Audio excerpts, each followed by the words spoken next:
તમારે ત્યાં અત્યારે કેટલા લોકો ભેગા થયેલા હશે કે જે આ નગર યાત્રામાં સાથે આવવાના છે અને બધા રોડ રસ્તા સાથે સાથે સાફ કરતા જશે? Max to max 500 to 700 persons. બહુ અચરજ લાગે જાણીને કે ધર્મગુરુ શીખના અને સિંધી સંપ્રદાય પણ ઉજવે છે. આજે ગુરુ નાનક જયંતિ 556મો જન્મોત્સવ છે, ત્યારે મારા સાથે અત્યારે સવારના પોરમાં ઘણા બધા લોકો અવેલેબલ છે કે જે આ જન્મોત્સવને વધારવા માટે તૈયારી કરી રહ્યા છે. સવારના લગભગ 5ની આસપાસનો સમય છે. શું કાર્યક્રમ છે અત્યારે? અત્યારે ગુરુ નાનક દેવજીની 556મો જન્મોત્સવ નિમિત્તે અત્યારે 5 વાગે પ્રભાત ફેરીનું આયોજન કરેલ છે. પ્રભાત ફેરી 7 વાગે પૂર્ણાહુતિ પછી પ્રસાદનું આયોજન છે. 10 વાગે કીર્તન છે. 12 વાગે લંગર છે.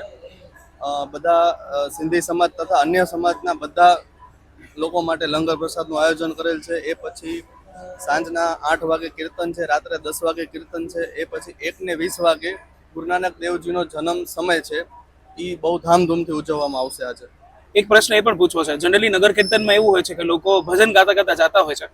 તમારે ત્યાં નગર કીર્તનમાં એવું પણ જોવામાં આવ્યું છે કે રસ્તા પણ સાફ કરતા હોય છે. એનું શું કારણ છે? એ અમારા રસ્તા સાફ કરવાનું કારણ એ જ છે કે જ્યાંથી અમારા ગુરુ નાનક દેવજીની યાત્રા નીકળતી હોય છે, તો એ રસ્તા એકદમ ચોખ્ખા હોવા જોઈએ. 556મો જન્મ જયંતિ મહોત્સવ છે, ત્યારે રાજકોટ તમારે મને કહેવાનું છે કે તમે આને કેવી રીતે ઉજવો છો, અને સાથે સાથે એ પણ કમેન્ટ કરીને મને કહેજો કે આજે જાહેર રજાના દિવસે તમે કામ કરો છો કે નહીં. હું છું Nimit for the youth of Saurashtra.